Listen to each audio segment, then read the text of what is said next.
प्रणाम स्टूडेंट्स, कैसे हैं आप सब लोग। आशा करता हूं अच्छे होंगे।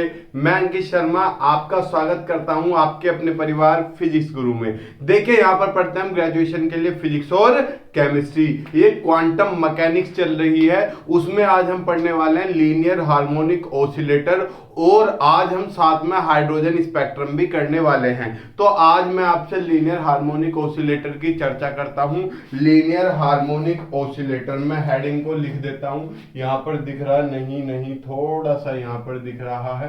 क्या हम पढ़ेंगे? Linear harmonic harmonic oscillator. तो हम इसकी चर्चा करने वाले हैं, लीनियर हार्मोनिक ऑसिलेटर की। अब ये है क्या, इसके बारे में चर्चा करने से पहले आपको सब पता हुआ है ये है क्या। मैं टाइम वेस्ट नहीं करूंगा बेटा, थोड़ा सा कट रहा है, बस मैनेज कर लेना, ठीक है। सुन तो लिया ही, लीनियर हार्मोनिक ऑसिलेटर है। तो ये लीनियर हार्मोनिक ऑसिलेटर एक तरह का डिवाइस है जो हार्मोनिक है, जो एक रेखा में हार्मोनिक मोशन करता है। अब आपको पता है हार्मोनिक कौन सा होता है बेटा? हार्मोनिक होता है आवर्त गति। तो आवर्त गति आप पता है, आवर्त गति में बॉडी अपनी निश्चित बिंदु के इधर उधर जाती है। अरे जैसे पेंडुलम नहीं देखा? पेंडुलम कैसे टुई टुई टुई टुई ऐसे चलता है। तो पेंडुलम की जो गति है वो गति कौन सी है बच्चा? वो गति सरल आवर्त गति है। तो जब कोई भी बॉडी हार्मोनिक मोशन रखती है तो आपने एक बेसिक सी चीज पढ़ी होगी, अगर पेंडुलम इधर जा रहा है तो इधर लाने के लिए एक फोर्स लगता है। उस फोर्स को क्या कहते हैं? Restoring force. और लीनियर हार्मोनिक इस तरीके से होता है जो एक ही लाइन में मोशन करता है। ये स्प्रिंग है, मैं इसे खींच के छोड़ूंगा तो ये इधर उधर मोशन करेगी। तो ये आपका लीनियर हार्मोनिक ऑसिलेटर है। तो वी नो दैट हम जानते हैं, क्या जानते हैं? We know that the body, या द बॉडी छोड़ो, द लीनियर हार्मोनिक बॉडी तो हमें पता ही है कौन सी है, लीनियर हार्मोनिक ऑसिलेटर ही तो है। The linear harmonic oscillator experiences a restoring force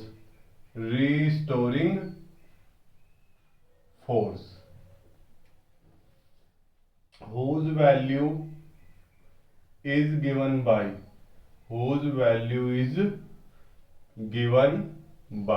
जिसकी वैल्यू दी जाती है कितनी भैया? F equals to minus k x. ये आपको पता है रिस्टोरिंग फोर्स की value F equals to minus k x. अरे नालायक को, ऐसी तो होता है। ये कोई यहाँ थी, यहाँ से मैंने क्या करी, x डिस्टेंस खींच दी तो F प्रोपोर्शनल टू x, और जब हटाऊंगा तो कोई कांस्टेंट आ जाएगा। Sir F proportional to x कैसा? अबे जितनी डिस्टेंस खींचूंगा उतना ही फोर्स लगाना पड़ेगा, और मैं खींच रहा उधर हूं, बॉडी इधर आना चाह रही है, तो डायरेक्शन अपोजिट है। तो अपोजिट डायरेक्शन क्या रिप्रेजेंट करेगा? माइनस का सिंबल। तो इस वजह से यहाँ पे मैंने माइनस सिंबल यूज कर लिया। चलो ये तो आपको पता है, इतनी बेसिक सी चीज है, पर मैं इसे बता क्यों रहा हूं, बताने का एक रीजन है। लेट डी डब्ल्यू be the small amount of work done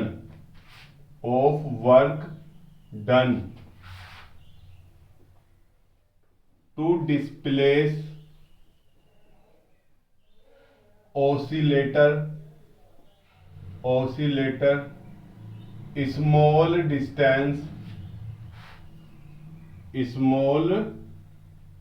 distance dx, then work done will be बच्चा वर्क डन कितना होगा? छोटा सा है, तो डी डब्ल्यू equal to F dot d x, यही तो होता है। अब छोटी सी डिस्टेंस में इधर डिस्प्लेस कर रहा हूं, लेकिन फोर्स इधर लग रहा है, तो दोनों के बीच कितने का एंगल? 180 का। तो कितना हो जाएगा वर्क डन? अबे डॉट प्रोडक्ट खोल लोगे, एफ डी एक्स कोस 180 और कोस 180 की वैल्यू -1 तो माइनस एफ डी एक्स। तो ये छोटे से वर्क डन की वैल्यू आ गई। अब मैं चाहूं तो इस वर्क एफ की वैल्यू रख सकता हूं। ये बेटा स्मॉल एफ मानना हुआ है तो यहाँ पे कैपिटल दोनों को एक सा एफ मान लो। तो इसलिए डी डब्ल्यू इक्वल टू माइनस एफ की वैल्यू रखी minus k x d x. ठीक, अब तो यहां से डी डब्ल्यू कितना आ गया के एक्स डी एक्स। अब मैं इसका लिमिट लेके चल सकता हूं कहां से, 0 से एक्स नोट तक या 0 से एक्स डैश तक। लेकिन मैं लिमिट लेके नहीं चल रहा, मैं डायरेक्ट ही कर दे रहा हूं ऑन इंटीग्रेट। तो इंटीग्रल करूंगा तो वर्क डन कितना आ जाएगा बेटा, के तो कांस्टेंट एक्स का एक्स स्क्वायर बाय 2 प्लस सी। लेकिन मैं कह रहा हूं इसमें लिमिट लेके चलते हैं तो लिमिट में प्लस सी नहीं आता। लिमिट एक्स से एक्स नोट 0 से एक्स नोट लोगे तो यहाँ पे एक्स नोट आ जाएगा। लेकिन बुक में लिमिट 0 से एक्स ही ले रखी है, क्या 0 से एक्स ही ले रखी है। तो रिजल्ट एज इट इज ये आएगा। ये मेरे पास वर्क डन आ गया। यही वर्क कैसे स्टोर हो जाएगा, यही वर्क कैसे स्टोर हो जाएगा बेटा, पोटेंशियल एनर्जी की फॉर्म में। किसकी फॉर्म में, पोटेंशियल। सर काइनेटिक की क्यों नहीं होगा, काइनेटिक बेटा वो पोजीशन की वजह से एनर्जी आ रही है और जो पोजीशन की वजह से एनर्जी आती है वो पोटेंशियल एनर्जी होती है। दिस वर्क दिख रहा है आपको क्लियरली, ज्यादा ऊपर चला गया, थोड़ा सा नीचे लिखते हैं। अब दिखा, दिस वर्क विल स्टोर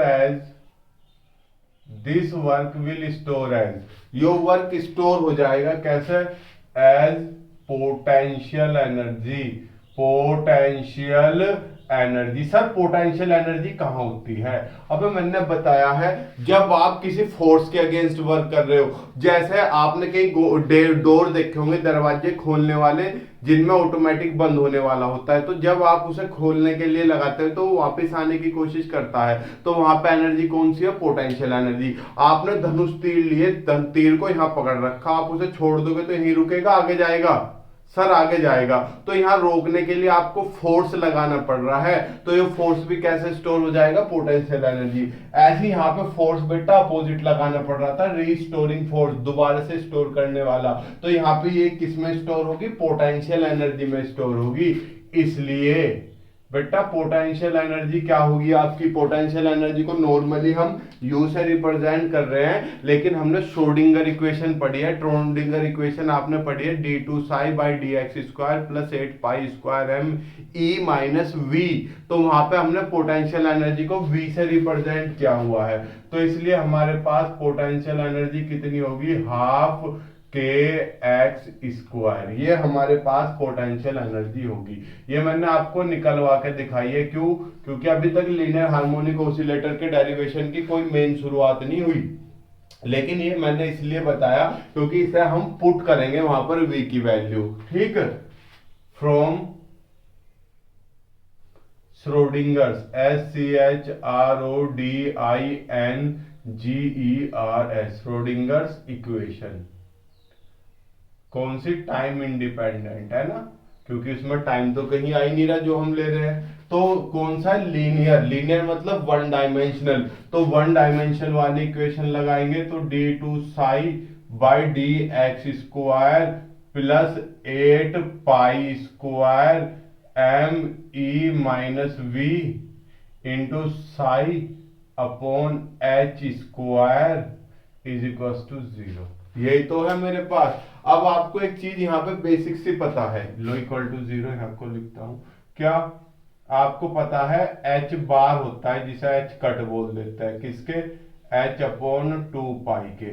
तो यहाँ से 2 पाई डिवाइड में था, मल्टीप्लाई में हो गया, तो किसके बराबर आ गया, h के। तो हमारी बुक में इसकी h की वैल्यू ये रखी हुई है। चाहे तो आप शुरुआत में रख लो, चाहे रिजल्ट के लास्ट में रख लियो, वो आपकी इच्छा के ऊपर है। मैं शुरुआत में रख दे रहा हूं कितनी, d2 psi by D x square plus 8 pi square m e minus, low v की भी रख दू ना, v की भी रख दू, यही एक लाइन बच जाएगी, हाफ के एक्स स्क्वायर, लो मैंने v की भी रख दी ताकि एक लाइन बच जाए, इंटू साई अपॉन h की वैल्यू h स्क्वायर, इसका स्क्वायर करूंगा 2 का स्क्वायर 4, पाई का स्क्वायर पाई स्क्वायर और h कट का स्क्वायर इज इक्वल टू 0। यहां पे मैंने क्या कर दी, ऑन पुटिंग द, दिख रहा है ज्यादा साइड तो नहीं पहुंच गया मैं,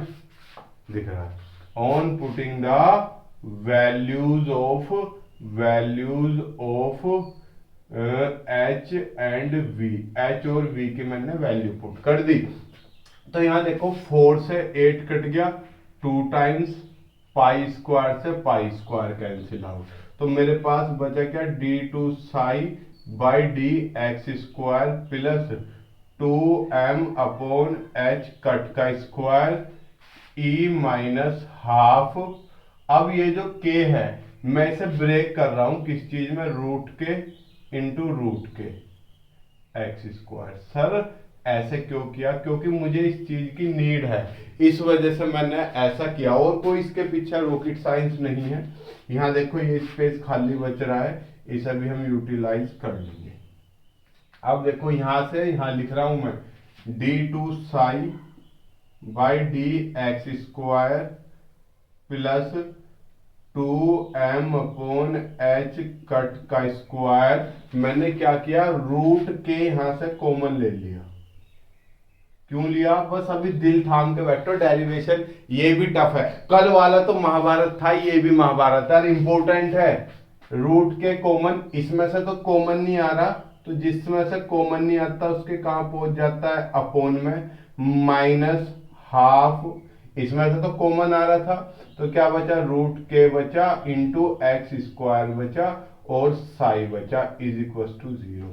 ये मेरे पास बचा। यहाँ पे मैं अभी और थोड़ा सा काम और करूंगा, क्या, इसे भी अंडर रूट में लिख लूंगा। सर इसे कैसे लिखोगे, अभी देखते रहो, d two psi by D x square plus मैंने क्या लिख लिया, 2m अपॉन h कट का स्क्वायर का under root into 2m upon h cut का स्क्वायर का अंडर रूट। अब देखो अंडर रूट वाले की मल्टीप्लाई करोगे तो यही ना मिलेगा। अब भाई यार यहाँ देखो, अगर आप under root 2 into under root 2 करोगे क्या 2 ना मिलेगा, तो ऐसी इसकी मल्टीप्लाई करोगे यही मिलेगा। सर ऐसा क्या क्यों, अभी बता दूंगा बेटा, इंटू अंडर रूट के, यही तो है। अब इस के को मैं अंडर रूट के अंदर ही लिख लेता हूं इसके साथ ही, कोई फर्क तो पड़ना नहीं। आप स्टेप मिस मत करना, आप वो के को पहले लिखना फिर यो करना, मैं डायरेक्ट कर रहा हूं इसे, मैंने के अंदर ही लिख लिया। अंदर की साइड मेरे पास क्या बचा, बच्चा e अपॉन अंडर रूट के, ये एज इट इज बच रहा है, minus half under root k into x square psi is equal to 0। यहां तक कोई समस्या नहीं। अब यहां पे मैं क्या कर रहा हूं, एम के अपॉन एच स्क्वायर, इसे मैं यही रख रहा हूं और बाकी को अंदर पहुंचा रहा हूं, इससे कोई समस्या नहीं। या एक और मेरे दिमाग में छोटा सा एक स्टेप और मिस कर दूं, अगर आपको दिक्कत ना हो, एक स्टेप और मिस कर दूं अगर मैं आपको दिक्कत ना हो, इस 2 को अंडर रूट से बाहर रखो, फिर एक दो 3 स्टेप से लगभग बच जाओगे, 3 स्टेप से लगभग बच जाओगे।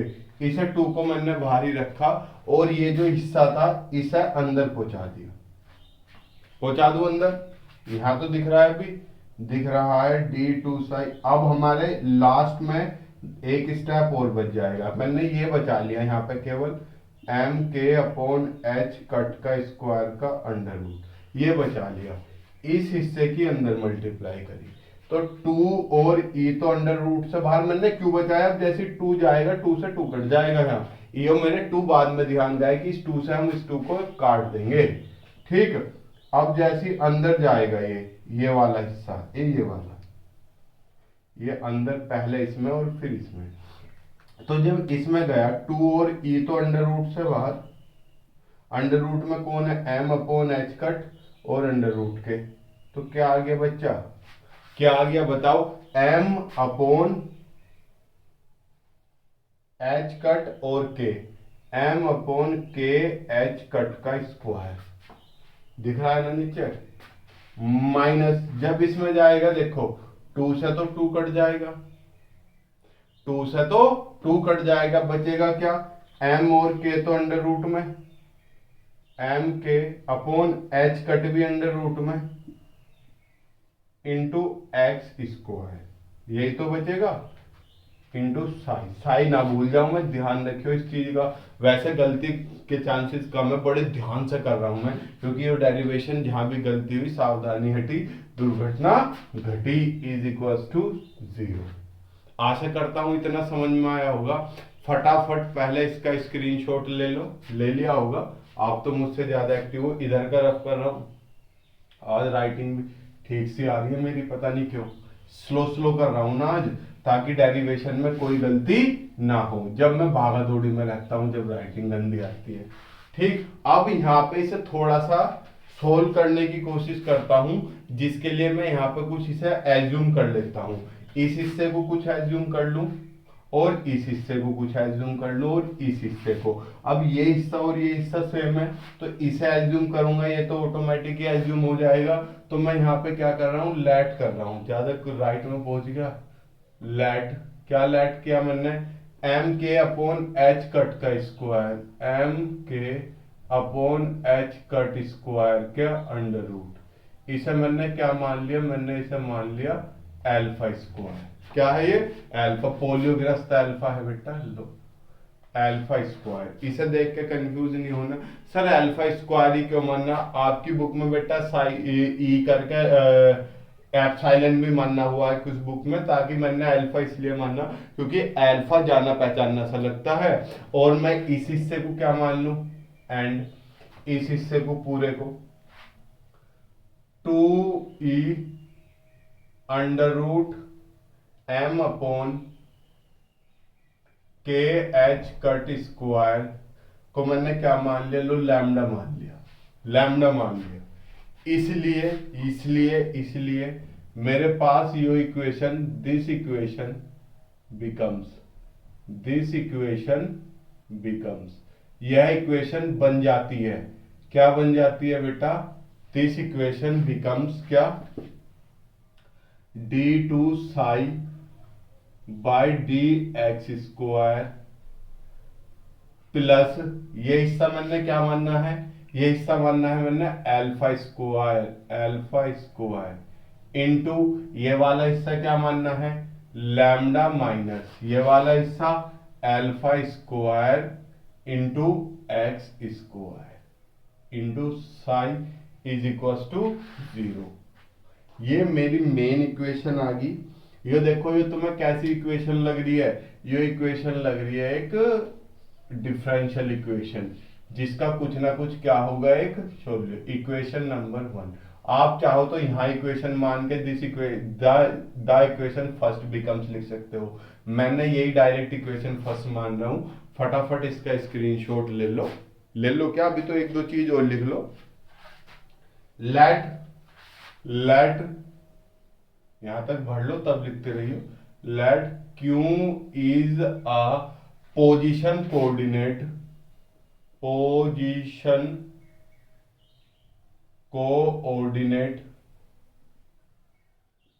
Of the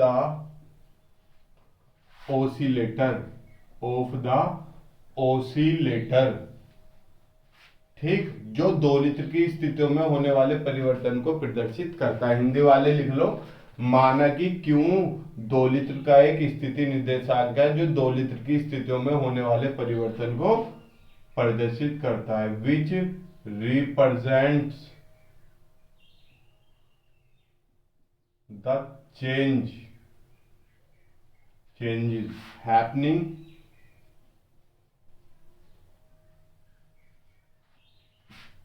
in the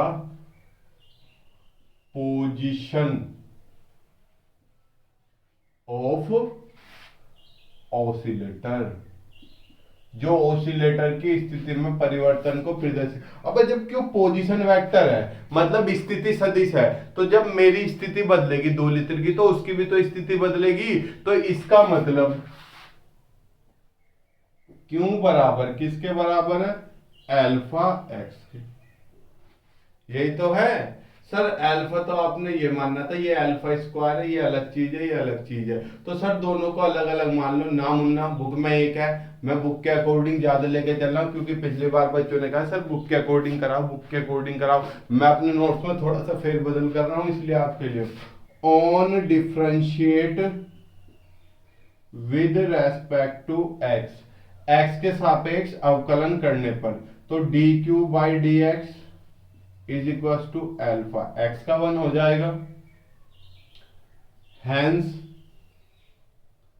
hence अब हम यहां से अगर d psi by D x की वैल्यू निकालना चाहें तो क्या होगा, मैंने ऐसे लिख सकता हूं D psi by D q into D q by D x. अब डी क्यू का वध कर देगा, बचेगा क्या मेरे पास बेटा, बचेगा क्या मेरे पास, मेरे पास केवल D psi by D X ही तो बचेगा, इसमें कोई रॉकेट साइंस वाली बात नहीं है। अब यहां से मुझे D q by D x की वैल्यू तो पता है कितनी है, अल्फा यहां तो दिख रहा है, d psi by D x is equal to d q by D x d psi by D q into alpha, यही तो है। अब आप एक बार इसका स्क्रीनशॉट लो, फटाफट लो, आपने स्क्रीनशॉट ले लिया होगा। अब यहां देखो हमें इस इक्वेशन में वैल्यू रखनी है, तो हम d psi by D x की वैल्यू तो निकाल चुके, लेकिन मुझे चाहिए d two psi by D x square की, तो मुझे दोबारा डिफरेंशियल करना होगा। इस हिस्से को आपके सामने मैं रफ कर देता हूं, लीजिए ये हिस्सा क्या हो गया बच्चा, रफ हो गया।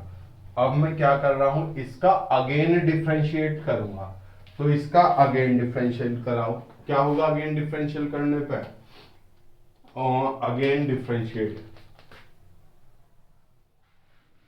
पहले तक ही रखता हूं, again A G A I N, again differential with respect to x, x के सापेक्ष दोबारा अवकलन करने पर, विद रेस्पेक्ट टू एक्स। जब मैं एक्स के सापेक्ष करूंगा तो डी बाई डी एक्स बाहर आएगा, मतलब बाहर कैसे, अब डिफरेंशियल ऐसी तो लिखते हो,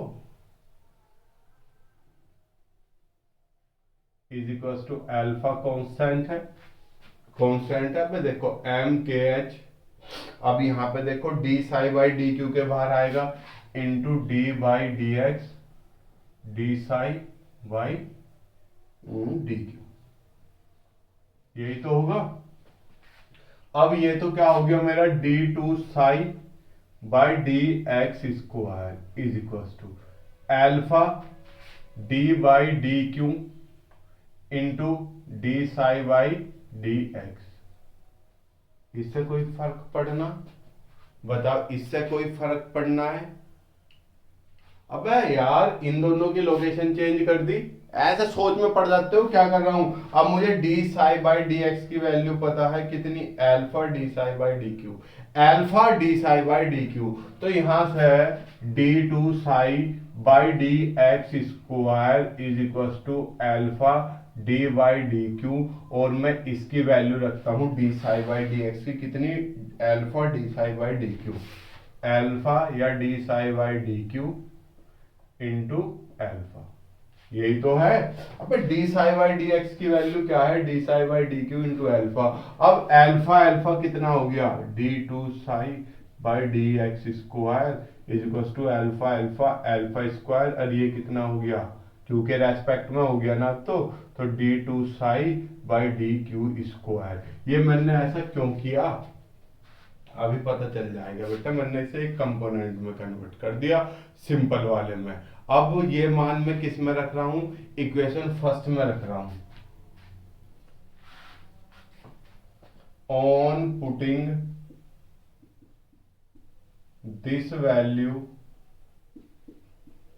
इन इक्वेशन फर्स्ट, सर इतना खतरनाक डेरिवेशन पेपर में कैसे करेंगे, अरे जब मुझ जैसा आदमी कर सकता है तुम तो कर ही सकते हो। जब इस मान को इक्वेशन वन में रखोगे d two psi by D x square की जगह पर, तो क्या होगा, alpha square d two psi by D Q square plus alpha square lambda minus alpha square x square into psi is equal to zero. अब alpha square common हो जाएगा, तो अल्फा तो क्या है, एक तरीके से यहाँ पे कांस्टेंट है, तो अल्फा तो जीरो हो नहीं सकता, तो जीरो कौन सी वैल्यू हो जाएगी, जब अल्फा स्क्वायर कॉमन ले लूंगा तो d2 psi by D Q square plus lambda minus alpha square x square into psi is equal to क्या हो जाएगा, जीरो। अब अल्फा स्क्वायर कॉमन आ गया, इसमें कौन सा रॉकेट साइंस थी। अब ये क्या बन गया, यहाँ पे एक चीज समझना, x क्या था, एक वैल्यू थी, किसकी वैल्यू थी, डिस्प्लेसमेंट की। अगर मैं x को इंफिनिटी तक पहुंचा दूं, कहां तक पहुंचा दूं, x को इंफिनिटी तक पहुंचा दूं, बहुत ज्यादा इंफिनिटी तक पहुंचा दूं, तो बेटा मेरा लैम्डा क्या हो जाएगा, यहाँ पर जीरो। सर लैम्डा जीरो क्यों हो जाएगा, क्योंकि जब इंफिनिटी पे पहुंचोगे तो बाउंड्री कंडीशन हो जाएगी, और बाउंड्री कंडीशन पर डिस्प्लेसमेंट कितना, आपका लैम्डा कितना, जीरो। और सर लैम्डा जीरो कैसे है, अबे यार आओ, for lambda is equals to infinity the lambda equals to infinity नहीं, x equals to infinity the lambda will be zero. Sir ऐसा कैसे है, अगर जिसे नहीं पता ये कैसे हो रहा है, वो ज्यादा दिमाग पे जोर मत डाल लो, वो बाउंड्री कंडीशन पढ़ो इसकी, किसमें क्लास में, 12th में। सर 12th में ये कह दिया गया था सर ना, ग्रेजुएशन में बताएंगे आपके सर। तो बेटा आप कुछ मत करो, आप यहाँ पे लिख दो इफ लैम्डा इज जीरो, यदि लैम्डा जीरो हो तो क्या होगा। समझ रहे हो मेरी बात या नहीं। सर हम तो समझ ही नहीं रहे। अब जब नहीं समझ रहे तो लो, मेरी मत मारी गई थी, हियर लैम्डा इज जीरो, या इफ लैम्डा इज जीरो, बस अब तो सही, अब तो टेंशन नहीं है। यदि लैम्डा इज जीरो हो तो हमारे पास इक्वेशन क्या बन जाएगी, d2 psi by D Q square, अब प्लस की जगह क्या आ जाएगा, माइनस, ये तो जीरो हो गया, alpha square x square is equal to zero. ये क्या बन गई मेरी, ये डिफरेंशियल इक्वेशन बन गई। अब इसका भी कुछ ना कुछ सॉल्यूशन होगा। सर इसका सॉल्यूशन क्या होगा ये तो बताओ। अब यहाँ पे एक चीज और समझनी थी आपको, छोटी सी, जो हम बड़ी मामूली सी इतनी सी रत्ती भर की एक मिस्टेक कर रहे हैं। नहीं बेटा मिस्टेक कुछ नहीं कर रहे, यहाँ पे हमारा सही है। अब यहाँ पे ये जो है ना साई, साई तो हम भूल ही गए, साई को तो हम भूल ही गए थे चांद मेरे। अब मैं कुछ नहीं कर रहा, यहाँ पे मैं एक बेसिक सी एक चीज और एज्यूम कर रहा हूँ, कर लूं। सर कब तक एज्यूम करते रहोगे बेटा, ये क्वांटम मैकेनिक्स ऐसी नहीं है, इसमें बड़ी खोपड़ी अच्छे अच्छे बहादुर बिल्ले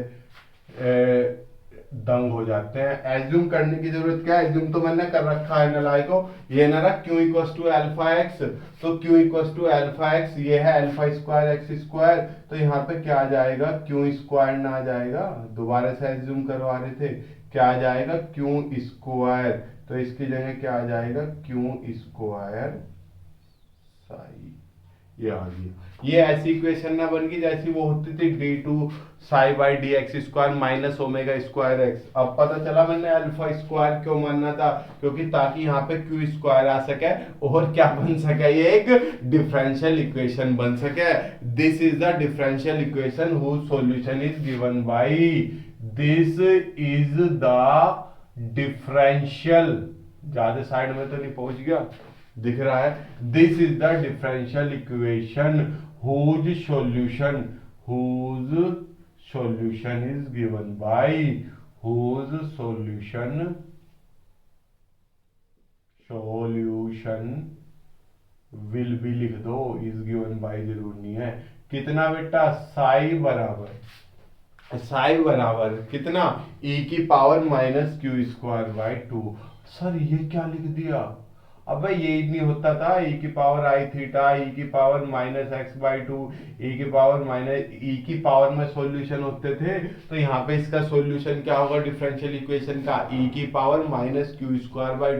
सर ये सॉल्यूशन कहाँ से आ गया, हमारे तो दिमाग की नस दुख रही है बेटा, ये सॉल्यूशन कहीं से नहीं आया। आपने मैथ में डिफरेंशियल इक्वेशन बुक पढ़ी होगी, उसमें इस तरह की इक्वेशंस भी आती हैं, तो उनका सॉल्यूशन का फॉर्मेट ये ही होता है। सर हमें समझाओ, मैं नहीं, मैथ वाला समझाएगा। अगर आपको ज्यादा दिमाग पे जोर नहीं डालना, डेरिवेशन बहुत लेंथी है, ऐसे ही से याद कर लो।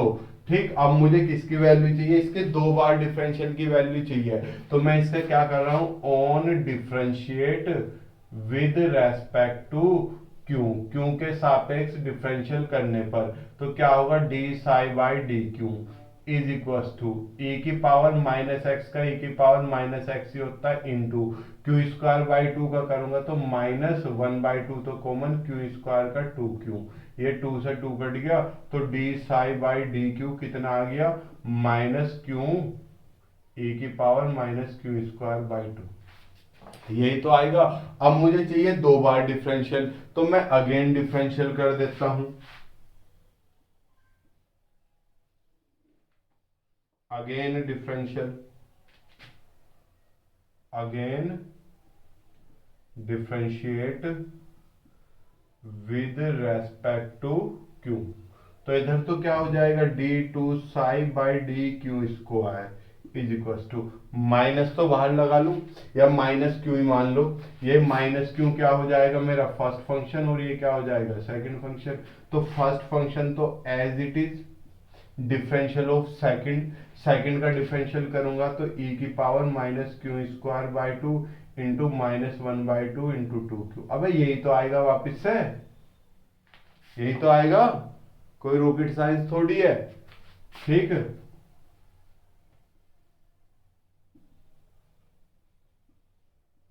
इंटू सेकंड फंक्शन ऐसा का ऐसा ही प्लस सेकंड फंक्शन ऐसा का ऐसा ही। अब जब सेकंड का first function as it is differential of second plus second function as it is differential of first minus q का करोगे तो क्या आएगा चांद मेरे, -1 आएगा। यहां देखो d two psi by D x d Q square is equal to, ये देखो इस माइनस से तो माइनस कट गया, 2 से ही 2 कट गया, क्यू क्यू कितना हो गया, क्यू स्क्वायर ई की power minus Q square by 2 और ये प्लस माइनस माइनस ई की power minus Q square by 2। यहाँ पे भी क्या होगा बेटा, ई की power minus Q square by 2 common आ जाएगा, D two psi by D Q square is equal to E की power minus Q square by 2 common, क्या बचा क्यू स्क्वायर माइनस 1 बचा, यही तो बचा। अब अगर हम इस क्यू स्क्वायर माइनस 1 को पहले इतना लिखो, इधर का रफ कर दूं, अगर क्यू स्क्वायर एक बड़ी वैल्यू है, क्यू एक बड़ी वैल्यू है बहुत, जब क्यू एक बड़ी वैल्यू है तो इसका स्क्वायर तो और भी बड़ी वैल्यू हो जाएगा। अबे क्यू बराबर अल्फा एक्स, अल्फा क्यू और एक्स की मल्टी, एक्स क्या आता है डिस्टेंस, इन दोनों की मल्टीप्लाई है तो मल्टीप्लाई क्या होगी, बहुत बड़ी होगी, since Q square is a very large quantity तो ये 1 से बहुत बड़ी होगी, तो इसकी रेस्पेक्ट में अगर इसमें से 1 का गायब कर देंगे तो कोई फर्क नहीं पड़ेगा। अबे समुद्र में से एक पानी बाल्टी निकाल दो तो समुद्र पे कोई फर्क नहीं पड़ना, इसलिए जो हमारे पास इक्वेशन मिलेगी क्या मिलेगी, D two psi by D Q square is equal to E की power minus Q square by 2 into Q square, यही तो बचेगा, ए की power minus Q square by 2 into Q square, Q square -1 की जगह पे क्या आ गया, केवल क्यू स्क्वायर आ गया, तो इसमें तो कोई घबराने वाली जरूरत थी नहीं। अब आपको आपको एक छोटा सा बेसिक सा यहाँ पे कॉन्सेप्ट समझना है, ए की power minus Q square by 2 मैंने किसके बराबर मानना था, साई के, तो मेरे पास क्या आ गया, d two psi by D Q square is equal to, ये साई हो गया, साई इंटू क्यू स्क्वायर, इसे इधर लिया d two psi by D Q square minus Q square is equal to 0। ठीक, this is the equation of, this is the equation of S H M, simple harmonic motion. Sir मुझे एक चीज बताओ। मैंने कहा पूछो क्या। इस इक्वेशन में और इस इक्वेशन में क्या डिफरेंस है? तो मैंने कहा हमने इसे मान लिया जो सरल आवर्त गति की समीकरण है, हमने एज्यूम कर लिया। अब जब मान लिया तो इसका कुछ ना कुछ सॉल्यूशन होगा, और जब हमने सॉल्यूशन लेकर इसे सोल्व करा तो हमें वापस से ये इक्वेशन मिली। इसका मतलब ये हकीकत में सरल आवर्त थी। हमने मानना इसे सरल आवर्त है और हमें यही मिली सरल आवर्त मान के भी, तो ये सरल आवर्ती है। यानी कि जो हमने लैम्डा बराबर 0 मानना है वो सही है, उसे 0 मानने पे सरल आवर्त गति की समीकरण बन जाती है। फटाफट इसका स्क्रीनशॉट ले लीजिए। आशा करता हूं आपने स्क्रीनशॉट ले लिया होगा। बेटा अभी ये डेरिवेशन कंप्लीट नहीं हुआ और इसमें ही वीडियो काफी लेंथी हो गई है। अब थोड़ा सा मैं वीडियो को शॉर्ट करने की कोशिश करता हूं, बिल्कुल शॉर्टकट में मैं इसे करने की कोशिश करूंगा। सर प्लीज ऐसा ना करो। बेटा टॉपिक कोई मिस नहीं करेंगे ना, इसमें कुछ छोड़ेंगे। बस ऐसा ही जो मैं हाथों हाथ लिख रहा हूं ना, इसमें काफी समय लग रहा है। अगर ये पहले से लिखा होता तो वीडियो 5-10 मिनट में खत्म हो जाती। तो मैं कोशिश अभी यही कर रहा हूँ, ठीक है। फटाफट आप देखो, मैं लिख दे रहा हूँ, आप देखो। बस ये आ गया, आ जाओ। देखो सर ये कैसे आधे पे है आधे पे नहीं है? बेटा इक्वेशन थोड़ी लंबी हो रही है। अभी हमें एनर्जी निकालनी है ऑसिलेटर की। तो हमें पता है e की power minus Q square by 2 हमने सॉल्यूशन मानना था, जो इसके सॉल्यूशन को डिफाइन कर रहा था। तो हमने एक अलग से कांस्टेंट मान लिया फाई, कोई भी कांस्टेंट मान लिया जो क्या कर रहा है, इसकी प्रोबेबिलिटी को डिफाइन कर रहा है। तो जो ओवरऑल साई मिलेगा वो उस कांस्टेंट का और e की power minus Q square by 2 का मल्टीप्लाई होगा। सर ये फाई क्या है? फाई एक फंक्शन है क्यू का, कोई रॉकेट साइंस ही नहीं है यार। जब यो भी सॉल्यूशन है यो भी सॉल्यूशन है तो दोनों का कंबाइंड भी तो सॉल्यूशन होगा। 8 2 से भी कट रहा है, 4 से भी कट रहा है, तो इन दोनों की मल्टीप्लाई से भी तो कट होगा। तो फाई ये हो गया। अब यहाँ पे ये क्यू मल्टीप्लाई में नहीं है, क्यू का मतलब है ये इसका फंक्शन है। आगे मैं क्यू लिखना बंद कर दूंगा। तो मैंने से क्यू के रेस्पेक्ट अगर मैं क्यू नहीं लिखूंगा तो एक कांस्टेंट सा लगेगा। तो अब यहाँ क्यू लिख का मतलब ये इसका मल्टीप्लाई नहीं है, ये इसका फंक्शन है। तो मैं क्यू के रेस्पेक्ट में डिफरेंशियल कर रहा हूँ। तो फर्स्ट फंक्शन ये रहा, सेकंड ये रहा, मार्कर दूसरा। तो मैंने क्या किया, first function as it is differential of second, second का डिफरेंशियल करा, ये आ गया, plus second function as it is d phi का क्यू के रेस्पेक्ट में ये। अब यहाँ देखो 2 से 2 कट जाएगा, माइनस बचेगा 5q e की पावर माइनस क्यू स्क्वायर, और क्यू बचेगा माइनस। मैंने शुरुआत में लगा दिया, ये दिखना बंद और हो गया, शुरुआत में ये रहा, ठीक। Plus D five by D Q शुरुआत में लिख लिया और ये बाद में, इससे कोई फर्क नहीं पड़ता। अब मैंने एक बार और डिफरेंशिएट किया तो d two psi by D Q square equal to, ये माइनस मैंने कॉमन, देखो एक हिस्सा ये हो गया इसके अंदर, प्लस फिर दूसरे हिस्से का डिफरेंशियल इधर हो गया। तो यहाँ पे देखो first function as it is मैंने क्यों हटा के केवल फाइव लिख दिया, डिफरेंशियल ऑफ सेकंड। अब सेकंड में भी ये दो हैं तो इनमें भी मैंने क्या करा, फर्स्ट सेकंड मान लिया। तो फर्स्ट फंक्शन ऐसे डिफरेंशियल ऑफ सेकंड, जब सेकंड का डिफरेंशियल करेंगे सेकंड का तो ये भी फर्स्ट सेकंड मान लिया, फर्स्ट फंक्शन ऐसे differential of second plus second as it is differential of first, plus first function as it is differential of second plus second as it is differential of first. अबे जब इसका differential करोगे तो दो बार क्यों आएगा, एक ही बार तो आएगा, d5 upon D Q plus. अब इस हिस्से में लगाओ first function second function, first function as it is differential of second plus second as it is differential of first. यहाँ 2 से 2 कट जाएगा। फटाफट इसका स्क्रीनशॉट ले लो। देखो इस वजह से मैंने कोशिश किया ताकि जल्दी करा सकूं, नहीं तो अगर मैं इसे लिखता तुम्हारे आगे काफी लेंथी बैठता। ठीक समझ में आया होगा, इतनी मुझे उम्मीद है। स्क्रीनशॉट ले लो, फिर लिख देता हूं मैं। आ जाओ, क्या कह रहे हो सर, आज फेफड़ी सुखा के मानोगे? बट डेरिवेशन ही ऐसा है, मेरी गलती नहीं है। आ जाओ, ये क्वांटम मैकेनिक्स की गलती है। ये लास्ट लाइन हमने छोड़ी थी, अब मैं अंदर मल्टीप्लाई कर रहा हूं। देखो -5 e की power minus Q square by 2, इसमें मल्टीप्लाई माइनस इसमें जाएगा तो एक माइनस ये रहा, ये माइनस ये रहा तो प्लस हो जाएगा 5 Q Q Q square e की power minus Q square by 2। अब ये माइनस इसमें जाएगा, 5 तो इसी हिस्से में था minus plus minus Q E की power minus Q square by two D five by T Q. Okay, खत्म। अब ये माइनस बच रहा है, ये plus minus minus Q E की power minus Q square by two D five by D Q plus E की power minus Q by two D two five by D की स्क्वायर। ये मल्टीप्लाई आपको आसानी से समझ में आ गई होगी। तो इस मल्टीप्लाई को मैं क्या कर देता हूँ, चांद मेरे रब। अब समझ में आया कल ये डेरिवेशन मैंने उसके साथ क्यों नहीं कराया, दिमाग की दही जम जाती है आपकी। कल का खुद ही ऑलरेडी खतरनाक था। आप पहले क्या किया बेटे, माइनस में प्लस में, तो प्लस वाला पहले लिख लिया, माइनस वाला बाद में। सर ऐसा क्यों किया, क्यों नहीं, बस अच्छा लगता है। हम 3 माइनस टू ही तो लिखते हैं, माइनस टू प्लस थ्री तो हम बहुत कम लिखते हैं ना। तो हम प्लस वाला पहले लिख लेते हैं, माइनस वाला बाद में। तो ये देखो 5 क्यू स्क्वायर ई की power minus Q square by to minus minus 5 ई की power minus Q square by to.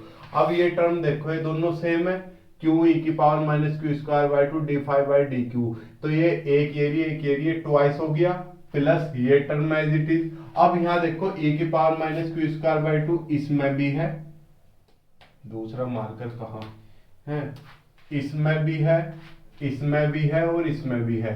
तो e की power minus Q square by two मैंने कॉमन ले लिया, यहाँ क्या बच गया 5 क्यू स्क्वायर या क्यू स्क्वायर 5 माइनस यहाँ 5 माइनस ये तो common 2 Q D five by D Q plus ये common D two five by D Q square यहाँ पे लगाओ। अब e की power minus Q square by two, अब इन दोनों में भी क्या कॉमन आ रहा 5 कॉमन, क्या बचा Q square minus one minus ये सारी टर्म ऐसी। अब आपने अभी थोड़ी देर पहले, थोड़ी देर नहीं काफी देर पहले आपने ये इक्वेशन पढ़ी थी जहां पे हमने लैम्डा अपने आप पास से एज्यूम किया था। तो अब मैं क्या कर रहा हूं, इस इक्वेशन में वैल्यू रख रहा हूं, यहां दिख रहा है on putting the value of d two psi by D Q square. तो जब मैं इसकी वैल्यू रखूंगा होगा क्या, e की पावर इसकी जगह यो वैल्यू रखो, e की power minus Q square by two psi q square minus one minus two q D five by D Q plus d two psi d Q square रखा गया इसकी जगह ये वाली value plus lambda minus Q square psi as it is equal to 0। फटाफट इसका screenshot लो, इसका screenshot लो।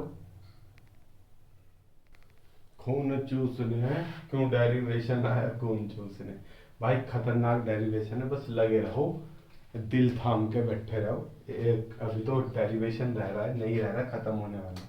ये हमने लास्ट किया था बच्चा, अब हमने यहां तक किया था लास्ट। अब हमें साई की वैल्यू पता है, अब साई की वैल्यू हमने ये ना लिखी थी क्या है, तो साई की वैल्यू रख दी हाँ ये रही, बाकी सारी चीजें ये एज इट इज, ये एज इट इज, ये एज इट इज, ये एज इट इज, बस साई की वैल्यू रख दी गई है। अब इसे रफ कर दूं, ये मैंने रफ कर दिया, ठीक। अब यहाँ देखो e की power minus Q square by to इस पूरे में था, इसमें भी आ गया, तो कंप्लीट मैंने यहाँ पे कॉमन ले लिया। जब कॉमन ले लिया तो ये एज इट इज, ये एज इट इज, ये एज इट इज प्लस ये भी बड़े ब्रैकेट के अंदर आ गया lambda minus Q square Sai, ये कॉमन।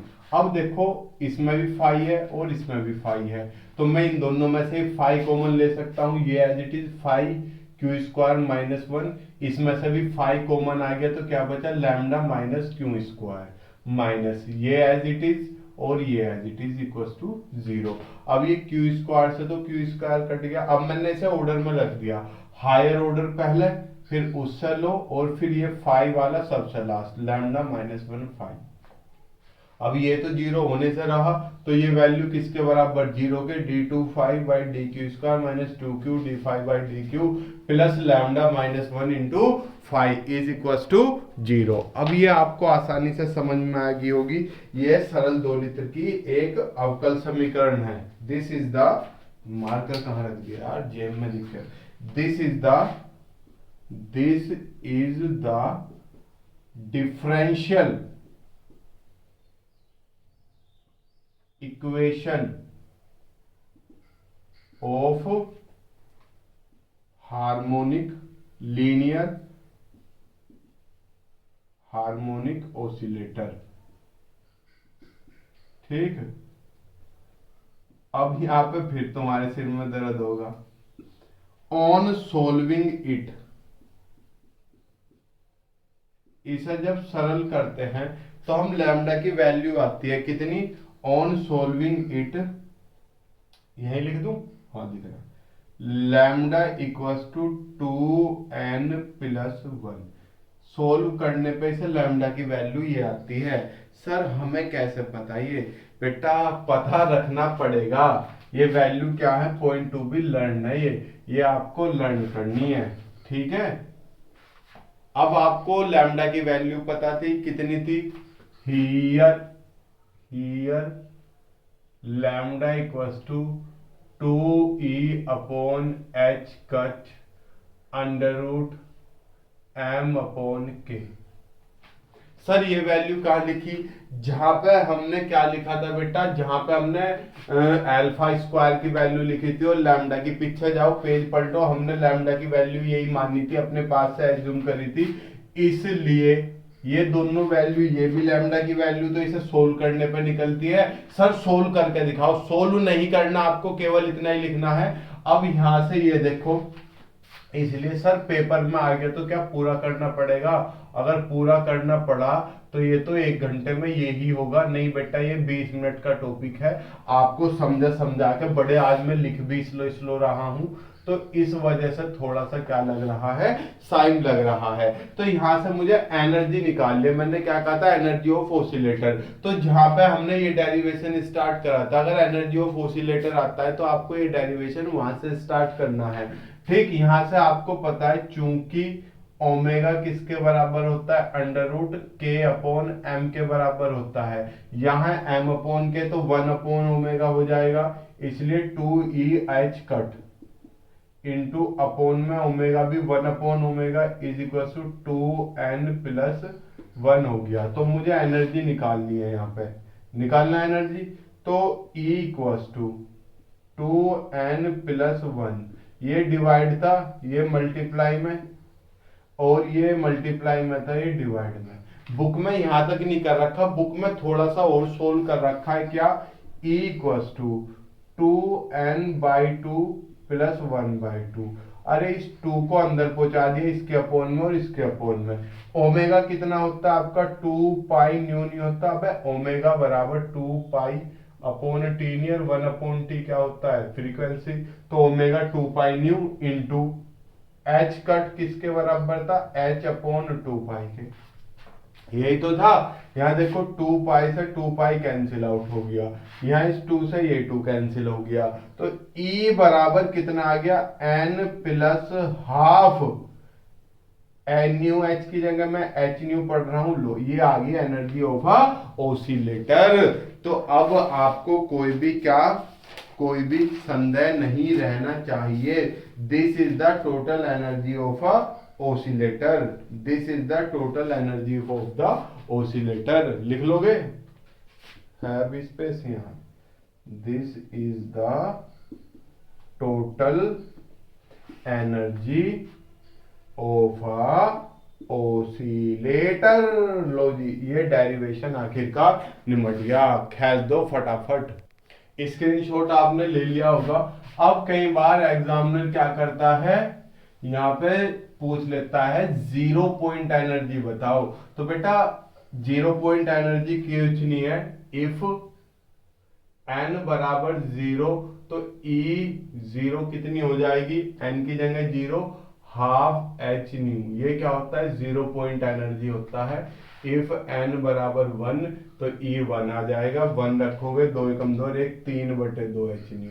ऐसे ही आप n बराबर 2 के लिए निकाल दो, तो यहां से E2 कितना आ जाएगा, 2 2 4 1 5/2 h न्यू।